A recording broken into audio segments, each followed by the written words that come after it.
Hello, and welcome back to the Star Crazy Podcast. Hey! So we are in a different state. Not in a different state. We're in a different state of my house. We're not in a different state. We're still in the state of Alabama. I'm in my home. This is not a vacation episode. I want one day, I don't know why, but I randomly want one day to, be on vacation and, be on vacation on podcast week and, every week's podcast week. On podcast day and film my podcast out on vacation. I don't know why. I just like filming my podcast in random places. And you can see me. Hey! That's actually my shadow demon. His name is Stuart. Yeah. Say hi, Stuart. See, he's saying hi. But anyway, I just like filming it in random places. So that's why we're in my living room with my mood light and a candle burning and all cozy up. All cozied up. All cozy. But yeah, that's just a simple reason. Also, probably after this, yesterday was not yesterday. Yeah, yesterday. Yesterday was the 10-year anniversary of Stranger Things. 10-year anniversary. 10-year anniversary. Also, I think this is episode 14 of the podcast. But anyway, back to what I was saying. Episode 10 years? 10 years? I am that old? 10 years? Are you kidding me? And I'm not one of those people that complain about Stranger Things taking 10 years to do 5 seasons. No. Actually, I kind of liked the wait. I kind of liked it. Simply because we have, I haven't always liked it, but, it's we kind of get, a refresher. I like how we get, a breather. And, yes, I do think, not to say his name, but I do think Noah Schnapp's claims about it being 8 different movies, them editing 8 different movies, were lies. For one, it was just an hour, which is a normal movie runtime, yeah, but lately, over the past decade, movies go up to almost 3 hours. Maybe 2. Most likely 2, but sometimes 3. Look at Avengers Endgame. I know that was last decade, but still. That was 2010s, but still. It was 2019, and now we're in the 2020s. But, anyway. I like the wait. I don't know why. I just like the anticipation. I wish it would be more of a year wait than a 3-year wait. Maybe just a year. It just gives you a refresh. It gives you a breather. I feel like a year would be fine. I don't know why it took 4 years per season. Well, here's the thing. Season 1 came out and Season 2 came out a couple months, almost a year after the fact. And then after Season 3, the wait got longer. It got well, I understand the break for Season 3 to 4. They were filming it during 2020, and then COVID happened. They had to stop, and then they had to start refilming again around 2021. So I get that, but why did it take so long between Season 4 and Season 5? I don't know, but this is not what we're talking about today. Well, it's semi what we're talking about. Today, we are talking about reboots. Because what really got me thinking about reboot, why do I look so crazy behind me? My shadow looks insane. I look so slack. So slouched. But anyway, just what got me thinking about reboots is, if you know me, I'm an OG Descendants lover, okay? I remember the day it premiered on Disney Channel in 2015. I don't remember the date, but I remember the day and where I was and where I was sitting. Okay. No, but I remember, I think I was over at my grandmother's house, and it was I came home, and at the time, when I was 4, I had a Maleficent birthday, so I'm not new to the villain Disney villain stuff. I've always loved the villains over the superheroes. I've always been a Disney villain kid. I almost said girl. Hello. I've always been a Disney villain kid. Maleficent's always been my favorite. Evil Queen's a second contender. Once Upon a Time, always watch Once Upon a Time, but Descendants did come first. It was Descendants and Once Upon a Time, but they're both like OGs, okay? But what got me thinking is I've been there since the beginning, right? I've been through Descendants since the beginning, like especially the first movie. You cannot stop me from watching the first movie, and second movie, but mostly the first movie. And what got me thinking was today is the 16th. So Disney Descendants 5 just kidding. Descendants 5 came out today on Disney Channel, but it comes out next day on Disney Plus. So it comes out tomorrow, Friday, which will be the podcast episode. And if you haven't joined my Discord joining already, I forgot the link the last 2 times, so just go check out my TikTok. You'll see the link there. I'm not even going to try to remember the link, but just join my Discord. Go on my TikTok. I'll put it right here. But you should all know my TikTok right now. Okay, my mother's show. I don't know if you can hear my mother's show, but it's going crazy right now. I should have shut the door. But anyway, it got me thinking. It was like us 2012 babies are getting to the point where our stuff is getting rebooted. How we had all the reboots from the 90s and early 2000s. The 2010 stuff is getting rebooted. Like, reboots are just a cycle, like a crazy cycle. And it's also a cycle of no creativity. And Descendants, the new Descendants trilogy is different. I used to not like the new Descendants trilogy. I was like, it ended at 3. Up to like a couple weeks ago, honestly.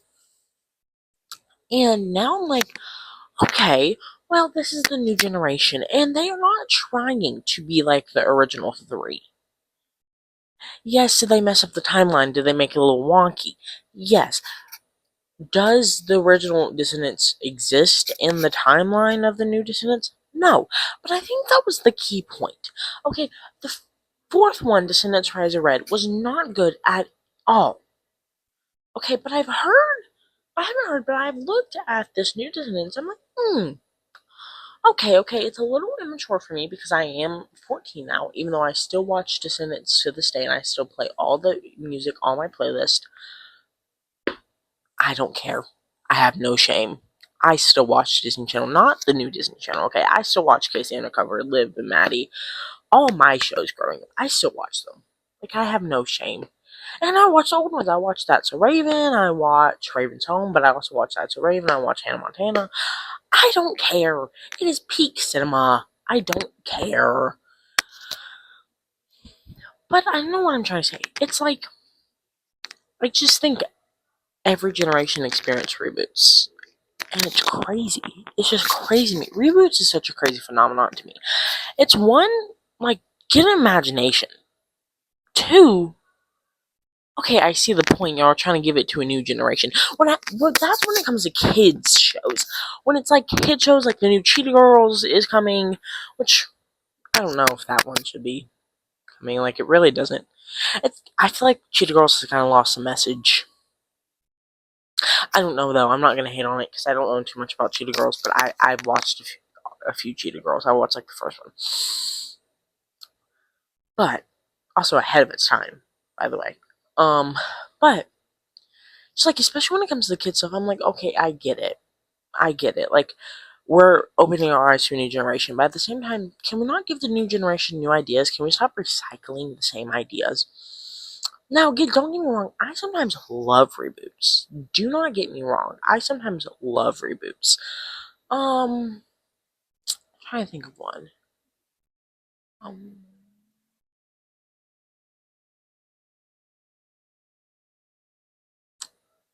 Trying to think of a reboot that I like. The iCarly reboot. Yep. See, I get that. But also the iCarly reboot was not targeted towards kids. It was more like a, and that's what I wish some of them would do.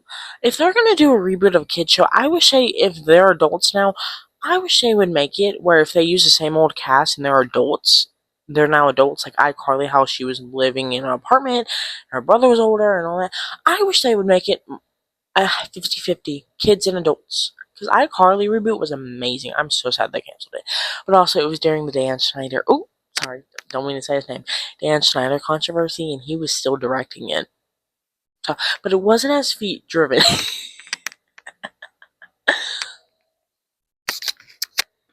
That man is disgusting. But anyway, it's just like I get that. Like I wish more reboots like would do that. Only if they use the original cast. If you use a whole new cast, okay, I get it. Like, also, speaking of reboots, is the My Baby Says the Vampire Diary? I got two vampire shows mixed up. Hold on. Is My Baby Says the Vampire New Blood actually real? Like, I'm seeing things that's real. I'm seeing things that's fake. Like, I don't know. But if it's real, sign me up. Like, yes. Even though that show was a little ahead of my time, doesn't mean my cousins still didn't introduce it to me at the ripe age of 6, and I love that show. I still love that show. Peak television. But it's just like reboots, man. They call you old. They slap a sticker on you that says old and sing you your merry way. Like, I'm gonna be so honest. I feel like I never finish my. I do this a lot on social media. I never finish what I'm saying, especially when I film podcasts. Earlier, yesterday was the 10-year anniversary of Stranger Things. 10 years. Crazy. And they released entire season 1 on Netflix, but in VHS form. So it was like grainy, choppy, and it was like I told my parents what it was earlier, and they're like a square. That's the only way I could explain it. But it was in the square format that VHS is in, all that. And also, I am special because in 2016, 2017, my parents bought the DVD of season 1 of Stranger Things, and apparently those are rare because and I have it. I still have it, and I use it. I use it. I don't use it because I don't have a DVD player. I need to get one though. I want to get more physical media. But the thing is, I'm kind of special. For once in my life, I'm special. Well, I already am special because I am autistic. But there's nothing wrong with that. Let me get that straight. Okay? Don't get it twisted. Be who you are. But in being autistic, nothing. If I was autistic and I was like, being autistic is demonic, I would be such a hypocrite. I would be so far gone because I'm very proud of my autism. I am very, very proud because my autism makes me who I am. Like if I wasn't neurodivergent, I would be like a machine. Like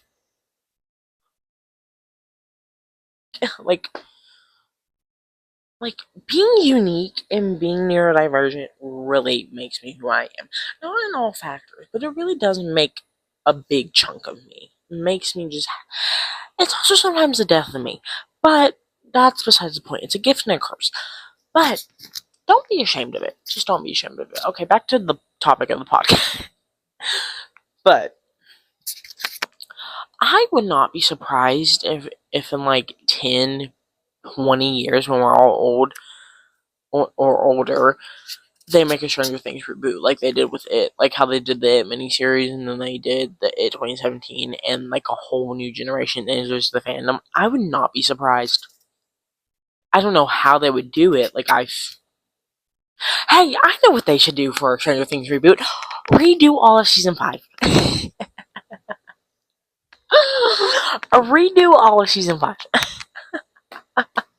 Or they could get me in the writer's room, Netflix. Or they could do like Halloween. See where I'm going with this? How Halloween did a reboot where they went from the first movie straight to the reboot. They could do that. Even though the other seasons are good, they could do it where they go from straight to season 1 to them as adults. Which, would it be as special as them as kids? No, but that was actually a main original plan. Because I'm such a Stranger Things nerd. The original plan was to do like an It time jump from season 2 where they're adults, but they scrapped that because they realized the kids are what makes the show. So I don't know if it would be as special, but still, that they could do that. Call me up, Netflix. I call me up. Actually, don't call me up, Netflix. Actually, do not call me up, Netflix, because I'm so pressed. I'm so pressed about YouTube, about Netflix, because we have lost a lot of the podcast episode. But hey, hey. So if it wasn't for Stranger Things, I would probably not have Netflix, and if I was paying for it, I probably wouldn't have Netflix. Well, that's a lie. They have Riverdale. But hey. Tell me why. Hey, Netflix. I have a question. Why did we Why didn't we release a trailer for a Michael Jackson docu series a few days, like a week after the debut of his biopic? It was so big and it carried his legacy. Why did we release a Michael Jackson documentary trailer? Not any documentary. Okay, a documentary about his trial from 2005, the 90s to 2005. Hey, about him being a pedophile. Hey, what are we doing? What are we doing? Oh my god, I'm so. Oh, can you see my stomach? Oh, I hope you can. Okay, but like, oh, I was mad for 2 days straight when I saw that trailer. I said, oh. And at the time, I had a Michael Jackson fan account. And do not call me a LARPer. Okay, do not call me a LARPer. Because I dressed up as Michael Jackson from Thriller.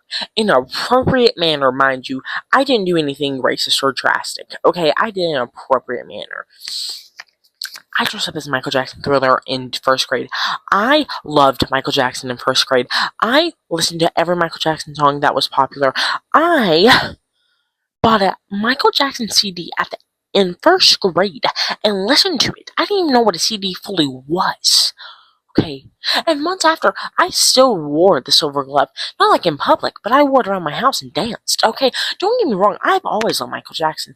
Maybe sometimes it drifts a little bit and I forgot about the man, but I always rediscover him again, and I always love him again. So don't get it twisted. I am not a LARPer, and I hate that term so bad. I'm not getting into that. me sitting down, hold on, but not for the Netflix documentary, okay? Me sitting down for the documentary about the Michael Jackson LARP, people saying Michael Jackson fans are LARPing. Here, put the mic here. Well, some of them, are you really here or are you just here because it's popular? I'm not gonna be one of those people that, like, give me 10 Michael Jackson songs off the top of your head now. But, like, some of you don't know anything. But I'm always here to help people learn, okay? I'm always here to help people learn. And I may not be, like, the diehardest Michael Jackson fan. Well, I'm pretty diehard about Michael Jackson, but I may not be the most extreme Michael Jackson fan, but I'm always here to help new Michael Jackson fans, okay? And have I listened to his music in at least a month? No, but it's okay. Because you don't always have to listen to to an artist you love so much every single day. Because 2 months ago, when the movie, crazy, it's been 2 months, almost 3, but when the movie came out and I got back into Michael Jackson, that's the only thing that was on my playlist. Only thing. And I actually found some good bangers. I found Scream. I found 2000 Watts. Do not get me started on 2000 Watts. 2000 Watts. His deep voice. I want that voice. I want that voice so bad. I like when he does, like, the little raspy voice and he goes, yeah, or something like that. I don't know. Like when he uses the raspy voice and the strong raspy voice instead of like hee. Amazing.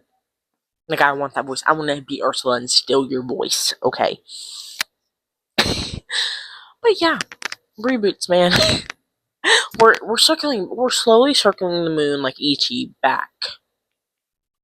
to the topic. I've never seen E.T., by the way. Probably should. I love the 80s. Like, I imagine how, at least my parents, because they're Gen X. Oh, imagine how my parents feel. Everything rebooted. I'm surprised E.T. hasn't been rebooted. Like, oh my god. But yeah, I'm gonna go. I really talked about what I wanted to talk about. So, yeah. JT leaving, bye. You can still see my shadow. Last episode, you saw my shadow, so you're just gonna have to see my shadow. Let me. Okay, JT leaving, bye.